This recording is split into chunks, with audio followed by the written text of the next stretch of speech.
Capítulo 677. Em meio ao tiro, o corpo de Anderson desabou repentinamente no chão, de forma divertida para se esquivar da bala. Quanto a Klein, que não entendeu completamente a situação, pulou para o lado e ativou sua visão espiritual enquanto sacava seu revólver. Naquele instante, sua primeira reação foi que Anderson havia exagerado na caçada da noite anterior e agora era alvo de vingança. Ele só queria gritar: "Eu não o conheço. Não tem nada a ver comigo." Na mesa ao lado de Anderson Hood, um homem corpulento, vestido com uma camisa com mangas arregaçadas, jogou garfos e uma faca, e de repente sacou um rifle de caça de cano duplo já carregado, apontou para o chão e puxou o gatilho de uma altura imponente. Essas séries de ações foram quase simultâneas com o chefe do hotel, mas foram simplesmente um passo mais lentas devido às muitas etapas envolvidas. Bang! O tiro disperso pulverizou incontáveis pequenos estilhaços, perfurando o chão com buracos. Embora Anderson tenha se esquivado a tempo e evitado a maior parte da explosão, ainda foi atingido por uma parte dos estilhaços e seus flancos ficaram imediatamente mutilados. No momento em que Klein estava prestes a matar o homem corpulento com o rifle de caça de cano duplo para ajudar Anderson Hood a sair do perigo, percebeu que o homem de repente ficou em branco, assim como o chefe do hotel. Ele então ficou cheio de alarme e horror, como se tivesse saído de seu estupor. Isso não está certo. Eles não são os verdadeiros agressores. Klein racionalmente parou de tentar puxar o gatilho. Rapidamente passou o olhar pelo restaurante. Não descobrindo nada com sua visão espiritual, bateu 2 vezes com o polegar esquerdo no primeiro segmento do dedo indicador, ativando sua visão de fios do corpo espiritual. Neste momento, todas as mulheres e homens do restaurante ficaram agitados devido ao tiroteio repentino. Todos estavam correndo para a saída. Ao passar pelo cambaleante Anderson, uma mulher elegantemente vestida e com boa aparência parou de repente. Ela soltou a garrafa de vidro de cor escura que segurava na mão e derramou-a no caçador mais forte. Chique. Qualquer coisa que foi salpicada pelo líquido rapidamente ficou preta ao sofrer intensa corrosão. Anderson cobriu o rosto e saltou, esquivando-se do ataque mais uma vez. Imediatamente em seguida, uma mulher gentil e fofa, um cavalheiro com jornais, um garçom de colete vermelho e uma criança de 5 anos cujas mãos estavam manchadas de doces atacaram Anderson Hood de todas as maneiras. Farinha, palitos de fósforo acesos, facas de frutas, café fervendo e bebidas alcoólicas concentradas o inundaram, pois quase todos no restaurante do hotel pareciam ter um objetivo: matar Anderson Hood. Nessa situação anormalmente perigosa, sem nenhum poder Beyonder envolvido, Anderson, que estava cercado e não tinha como escapar, empregou uma série de ações: pular, fazer mesas voarem, jogar itens, mal conseguindo evitar sofrer danos a qualquer ponto vital, e não sofreu nenhum dano sério. Enquanto isso, Klein também notou algo anormal. Em um canto do restaurante que estava bloqueado por um armário decorativo, havia claramente finos e ilusórios fios de corpo espiritual pretos estendendo-se dele, mas estava silencioso ali. Neste restaurante caótico e em pânico, parecia especialmente anormal. O verdadeiro agressor que planejou o caso de assassinato de transeuntes está sentado ali? Pela confusão, perplexidade, horror e agitação que o chefe, os garçons e os hóspedes do hotel exibiram após atacar Anderson, eles não se transformaram em marionetes. Este é outro tipo de controle. Uma ilusão, uma influência emocional de um apóstolo do desejo, ou poderia ser uma influência na psique de alguém? Klein de repente teve uma ideia em sua mente. Ele imediatamente deu 2 passos à frente e empurrou um cliente que ainda tinha manteiga no canto dos lábios, abrindo caminho para Anderson Hood. O caçador mais forte imediatamente deu uma cambalhota para fora do cerco pelo caminho que foi aberto e correu para o segundo andar do hotel. Então, de costas para a parede no canto da escada, ele respirou fundo. Meus poderes provocativos atingiram esse nível? Até mesmo os residentes comuns que eu não conheço desejam me matar e realmente pegaram em armas? Cara, assim que ele falou, Anderson puxou a costela direita e quase gritou de dor. Não, não, não. A verdadeira circunstância é que uma pessoa atormentada pela má sorte não deveria fazer coisas como caçar piratas. A razão pela qual Klein abandonou a aproximação do alvo para tentar controlá-lo com os fios do corpo espiritual foi porque ele havia pensado em uma possibilidade. Os transeuntes receberam sinais psicológicos ou sofreram manipulação no nível psíquico. Só então eles atacariam Anderson de forma ordenada. Isso não combinava com os poderes Beyonder de um apóstolo do desejo, já que os ataques dos transeuntes manipulados eram direcionados e precisos, sem mostrar nenhum sinal de preparação. E Klein já tinha ouvido falar do nome da fórmula da poção de uma sequência 4. Manipulador. Além disso, segundo o psiquiatra liberado da fome rastejante, Klein sempre suspeitou que a Ilha Toscarter tivesse uma missão ou pessoa relacionada aos alquimistas da psicologia. Além da influência psicológica e do controle da mente, era bastante semelhante ao caminho do espectador. Klein há muito acreditava que um manipulador muito provavelmente pertencia ao caminho do espectador, antigamente chamado de dragão, assim, tornando o esboço do assunto relativamente claro. Os alquimistas da psicologia realmente tinham uma base importante na Ilha Toscarter. Eles também enviaram um semideus da sequência 4 para vigiá-lo.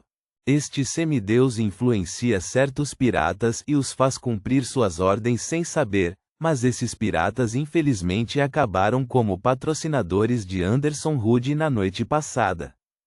Consequentemente, seu verdadeiro investidor bateu à porta.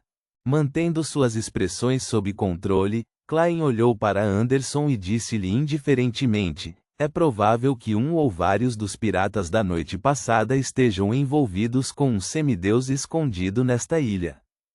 Você acha que algo assim pode ser feito por um Beyonder de sequência média? Eu não posso ser tão azarado, certo? A voz de Anderson ficou mais suave antes de se transformar em um murmúrio. Na verdade, essas pessoas foram controladas e são inocentes.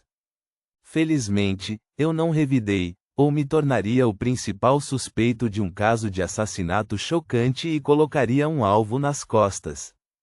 Quando isso acontecer, estarei em apuros e só poderei me tornar um pirata. Traço reticências. Os cantos da boca de Klein se contraíram ligeiramente. Se aqueles que estão sendo controlados fossem piratas com poderes Beyonder, ou punidores mandatários, ou sacerdotes da Igreja das Tempestades, como isso se desenvolveria? Eu já estaria morto. Anderson ergueu as mãos ao dizer, percebendo: você quer dizer que ele não me quer morto e só quer me dar um aviso? Klein assentiu com seriedade e disse: então, você ainda tem uma chance. Sim, para se desculpar. Vá ver o que aquele semideus está querendo. Pedir desculpas? O rosto de Anderson enrugou-se imediatamente. Colocado em uma posição difícil, ele disse com grande dificuldade: tem uma grande reputação no Mar da Névoa. Klein não disse nada. Ele se levantou, deu um tapinha no casaco e se preparou para ir embora. Nesse momento, Anderson avançou e correu para a entrada da escada à frente de Klein. Ele gritou: sinto muito. A culpa foi minha. Podemos conversar sobre qualquer coisa. Ele parou por um segundo e repetiu novamente: sinto muito. A culpa foi minha. Podemos conversar sobre qualquer coisa. Plá, plá, plá, plá. Uma série de palmas lentas soou no primeiro andar quando uma figura apareceu na escada. Em meio aos passos leves, Essa figura caminhou lentamente até a curva, mas Klein instintivamente desviou o olhar, como se não quisesse saber como era aquela pessoa. Além disso, percebeu que não tinha intenção de levantar os braços ou apontar a arma. Era como se ele tivesse sido avisado e perdido a intenção de resistir. Isso é assustador. Sim, não é uma hipnose cara a cara, e é por isso que pude detectá-la. Mas se eu fosse um alvo direto, as repercussões seriam inimagináveis. Posso ser influenciado agora, da maneira como a senhorita Justiça explicaria, a outra parte usaria o mar do subconsciente coletivo para chegar silenciosamente ao lado da minha ilha de consciência, e então faria algo até certo ponto? Klein percebeu quando teve a súbita vontade de sair e voltar para seu quarto. Esta é a instrução silenciosa que me foi dada pelo semideus? Klein entendeu aproximadamente que a outra parte desejava se comunicar com Anderson em particular, portanto, ele não resistiu e caminhou até as escadas antes de retornar ao seu quarto. Em menos de 5 minutos, Anderson bateu à porta, com uma careta no rosto. Terminou de conversar? Klein perguntou sem muita surpresa. Anderson deu um aceno pesado. Ufa! Sim, ele me pediu para ajudá-lo a fazer algo. Quanto ao que é, não posso contar aos outros. Você ainda se lembra de como ele é? Klein perguntou deliberadamente. Anderson pensou cuidadosamente e de repente franziu a testa. Não me lembro. Como esperado. Olhe para você. Por 1.600 libras, você ofendeu um semideus.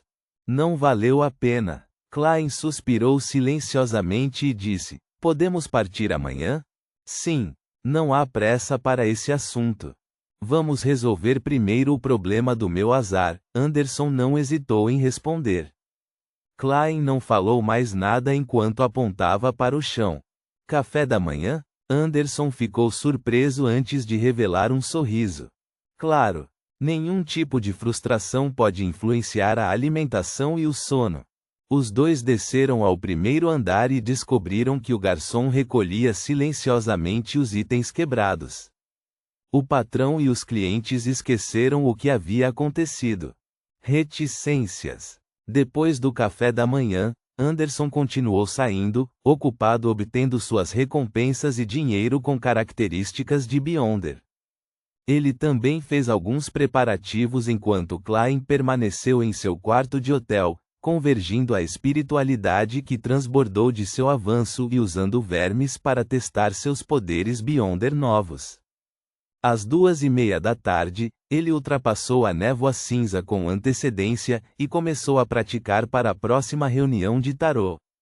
Afinal, o Senhor Louco puniria casualmente e levemente a eremita Ketoa.